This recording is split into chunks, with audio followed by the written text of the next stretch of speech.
This is my second Hansel and Gretel story that I'm reading.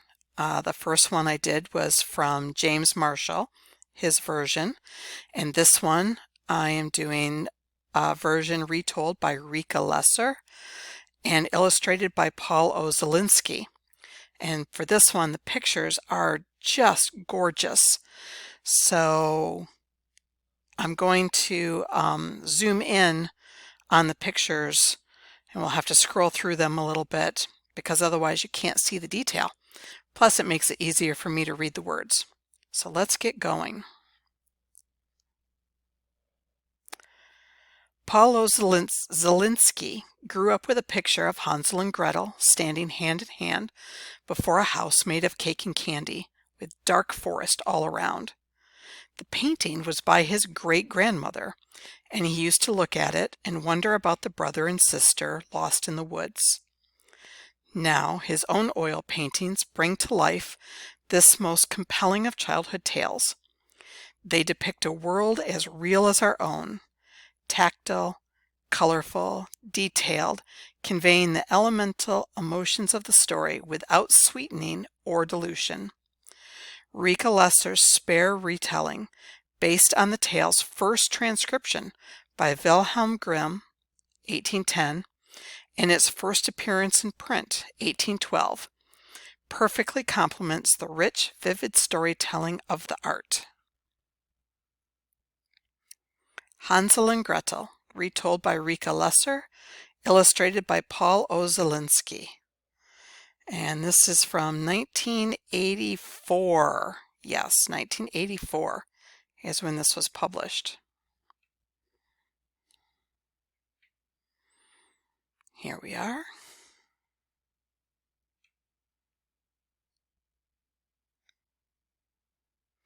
If you read the first story with us, there's a white kitten right there. At the edge of a great forest, there once lived a poor woodcutter. He could scarcely manage to feed his wife and his two children, Hansel and Gretel, and this made him miserable. The day came when there was nothing left to eat in their house but one loaf of bread, and he grew terribly anxious. I think we'll zoom out, and then we'll zoom back in.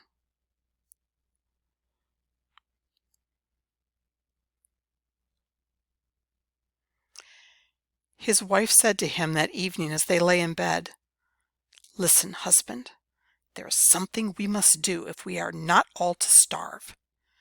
Early in the morning, take the two children, give them what little bread we have, and lead them into the forest. Build a fire for them, and while it is burning, go away and leave them there alone." For a long time, the man could not reconcile himself to his wife's plan, but she would give him no peace until he finally agreed.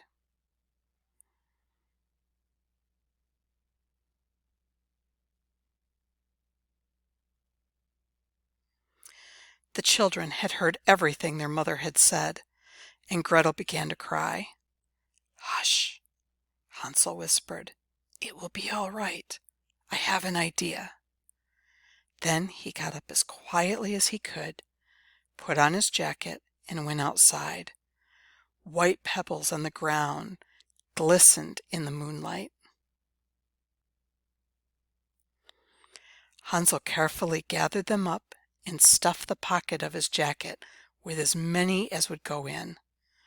Then he went back inside, lay down beside his little sister, and fell asleep.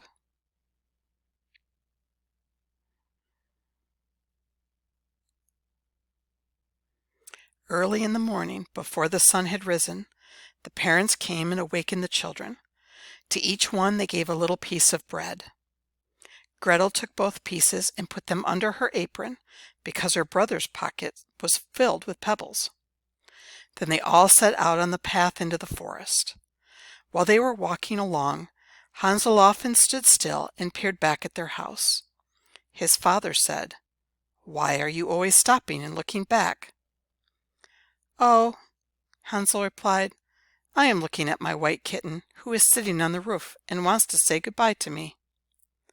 Secretly, however, each time he gazed back, Hansel dropped one of the small white pebbles on the path. The boy's mother said, "Just get going. That's not your kitten. It is the morning sun It is the morning sun shining on the chimney." But Hansel kept gazing back, and each time he did, he let another stone fall.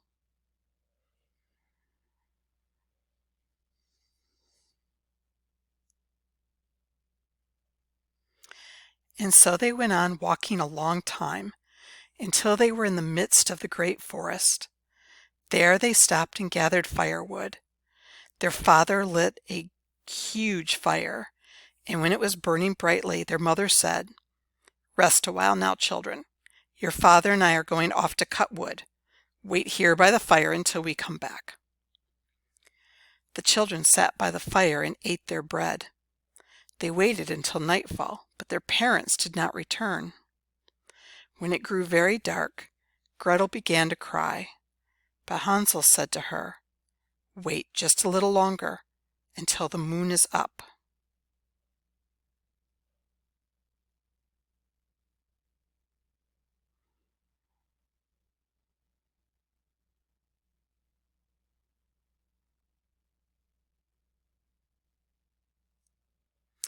And when the moon was up, the white pebbles gleamed in the moonlight and showed them the way. Hansel took Gretel's hand, and together they walked all through the night. In the morning they reached home.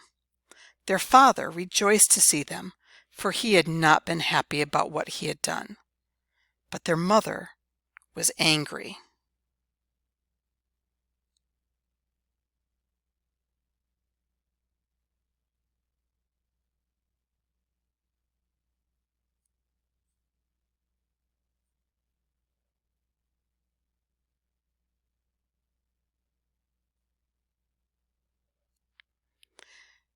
Not long after, again there was almost nothing to eat in the house.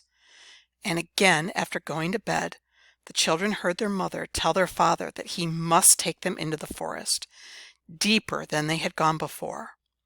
And again, Gretel began to cry.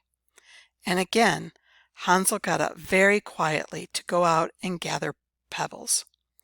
But when he got to the door, he found that his mother had locked it. Hansel, too, grew sad and could not comfort his little sister.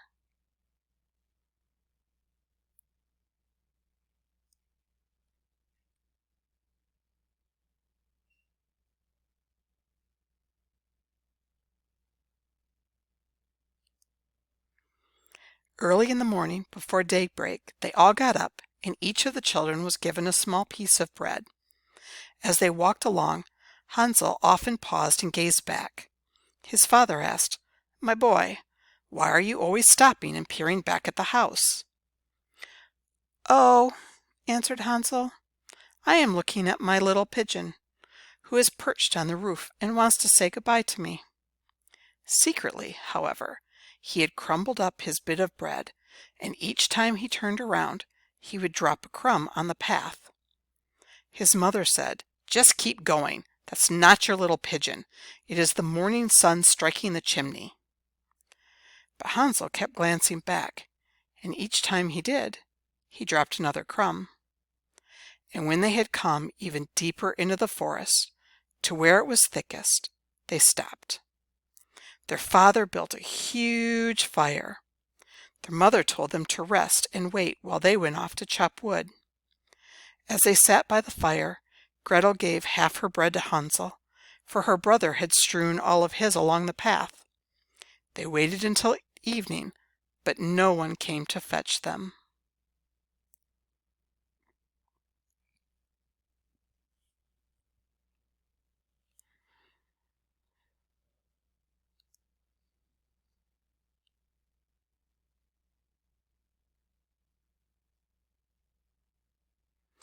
When it grew very dark and the moon rose, Hansel looked for the breadcrumbs, but they were gone.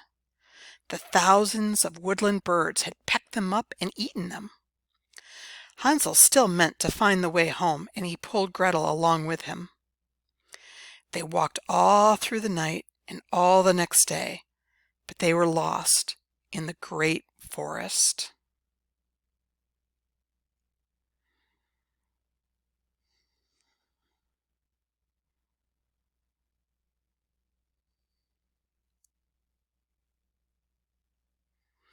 On the third day, chilled and hungry, they came upon a little house that was built out of bread.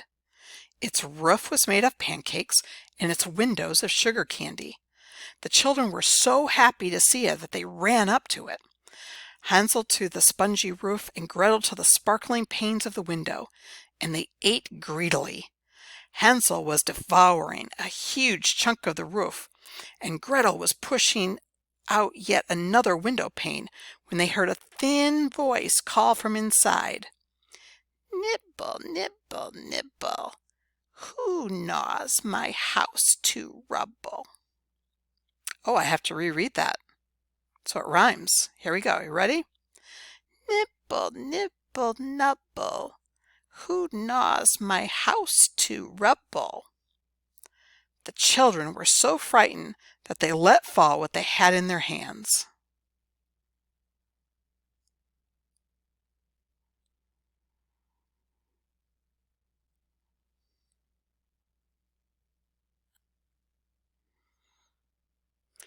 Just then, a gnarled old woman came gliding out the door.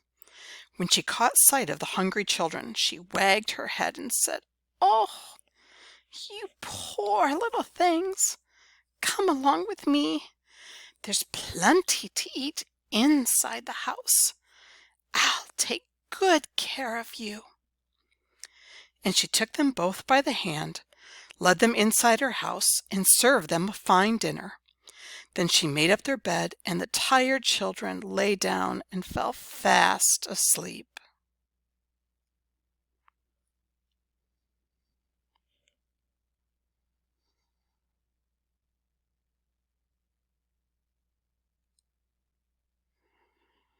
The next morning, before Hansel and Gretel were awake, the old woman crept up to their bedside.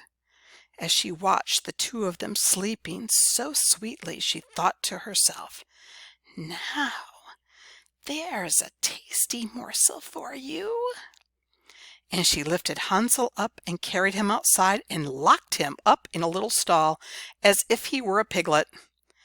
Then she went back inside and shook Gretel awake, yelling, "Get up, you lazy girl! Go out to the well and draw water, and then get to work and make something good to eat. Your brother is in that stall over there. First, we are going to fatten him up, and when he is fat, I will eat him."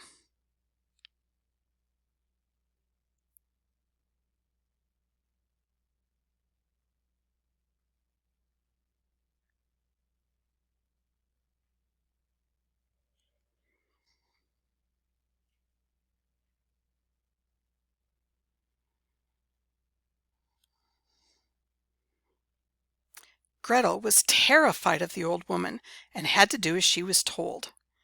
Every day she brought Hansel water and lots of good food to eat. She herself got nothing but crayfish shells.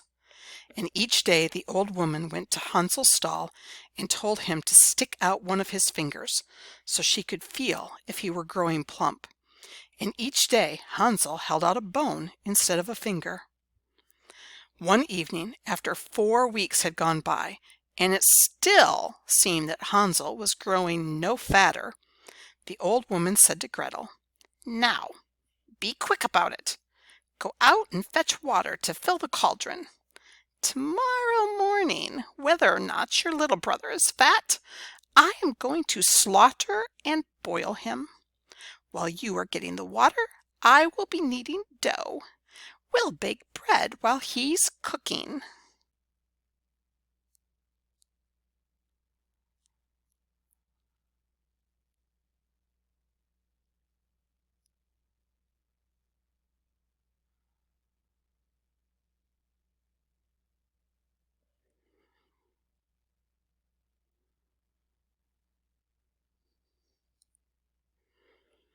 Early in the morning, when Gretel got up to light a fire under the cauldron full of water, the bread was already in the oven, and the old woman called out to Gretel, "Come over here right now! It smells as if the bread will soon be done. My eyes are weak. I want you to look and see if the bread is turning a golden brown. If you can't see in far enough, then get on this board and I'll push you in. There's plenty of room in the oven. Once you're inside, you can take a good look."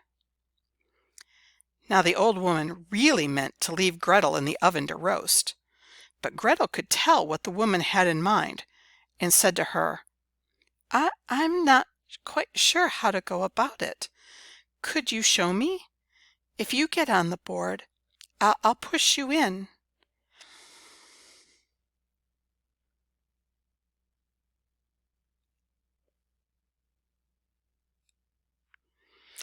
And the little old woman sat on the board, and Gretel pushed her into the oven as far as she could go. Then she slammed the door and fastened its iron bolt. Inside the oven, the old witch screamed and howled, and while Gretel was running away, the old witch burned to ashes. Gretel ran directly to Hansel's stall and let him out. She told him what she had done, and the happy children hugged and kissed one another.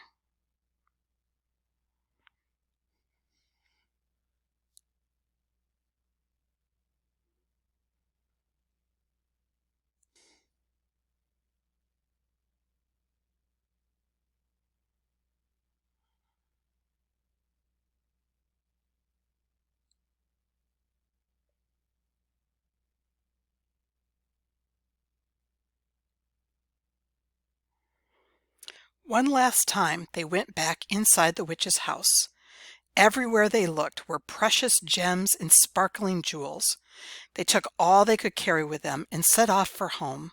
They walked and walked, and at last the woods began to look familiar.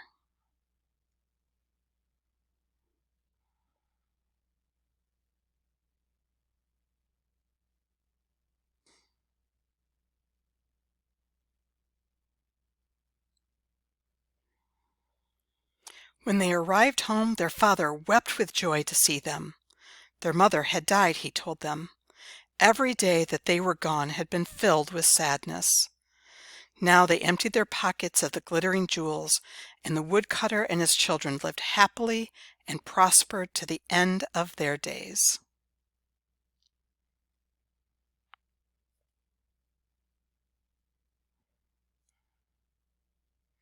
Ooh, there's a storyteller's note. Okay, let's take a look at this. Maybe zoom in on it. Hold on one second. There we go. Hansel and Gretel was one of the first oral tales the Brothers Grimm collected. The original storyteller, a member of the Wild household in Kassel, told it to Wilhelm. His handwritten transcription of this tale bears the title Little Brother and Little Sister. It was included among the many tales the brothers collected, annotated, and sent to Clemens Brentano, German poet, dramatist, and collector of folk tales and poems, in the autumn of 1810. When the brothers published their first edition of the Children's and Household Tales in 1812, they lengthened and stylized this tale and called it Hansel and Gretel. There have been numerous later editions of the Grimm's tales, 17 supervised by the brothers themselves. But the storytelling here more strongly invokes the 1810 and 1812 Grimm versions, as they appear in German in Heinz, I don't know how to pronounce that, critical edition of the oldest collection of tales by the Brothers Grimm 1975, than it does any of those they published later in expanded, revised, or stylistically embellished forms. It is not a translation of any one text. Some English readers may miss the familiar rhyme, "Nibble, nibble, little mouse, who's that nibbling at my house?" which is commonly given for the German. I can't pronounce any of that. Generally taken, Gniechen is taken as a nonsense word, is one diminutive form of the word Naus. Kaus, Naus, Nas, and it exists in more than one German dialect. In the context of the witch's house, it quite plausibly means the knob-like crusty swelling of a loaf of bread, which arises when one loaf has stuck to another in baking and is here rendered as nubble. Before we read the last little bit about the author who retold this story and the illustrator, if you already joined me for the reading of Hansel and Gretel by James Marshall, I wonder if you noticed at all the different way that I read The Witch from the first book, this one right here, and from the version that we just read, because I read them very differently, or at least I tried to. And I wonder if you'd like to think to yourself a minute why you think that I read them so differently. Or if you haven't already listened to both, go ahead and give this version a listen to next. And why do you think that is? Because I did read them differently, and there are very different reasons why I did. So if you think you have some ideas, why don't you talk to a mom or a dad or an auntie or a grandma or a neighbor or someone that you have available to you about why that might be. I think that would be a great thing to do. Rika Lesser is a poet and translator of German and Swedish literature. She is the author of Etruscans Things, the Brazilier series of poetry, 1983, and is known for her translations of Rainer Maria Rilke's poetry and Hermann Hesse's poetry and tales. For both her own poetry and her translations, she has been the recipient of several grants and awards, among them the Amy Lowell Poetry Traveling Scholarship, an award from the Ingram Merrill Foundation, and the Harold Morton Landon Translation Prize from the Academy of American Poets. She is on the faculty of the Poetry Center of the 92nd Street Y in New York City and lives in Brooklyn, New York, at least when this was published, which was, 1984. Paulo Zelinsky is a painter who has illustrated a number of distinguished books for children.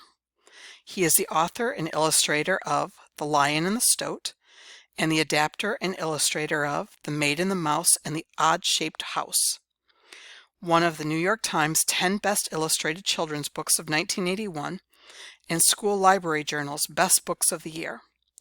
Among many other books he has illustrated are How I Hunted the Little Fellows by Boris Zhikhtov, an ALA notable book and one of SLJ's Best Books 1979, as well as Ralph S. Mouse and Dear Mr. Henshaw, both by Beverly Cleary. He lives with his family in Brooklyn, New York. The artist and writer have known one another since their undergraduate days at Yale. I really love his illustrations. I just love the artwork in this book. So nice.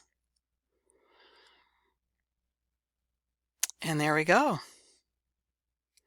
That is the end of this version of Hansel and Gretel.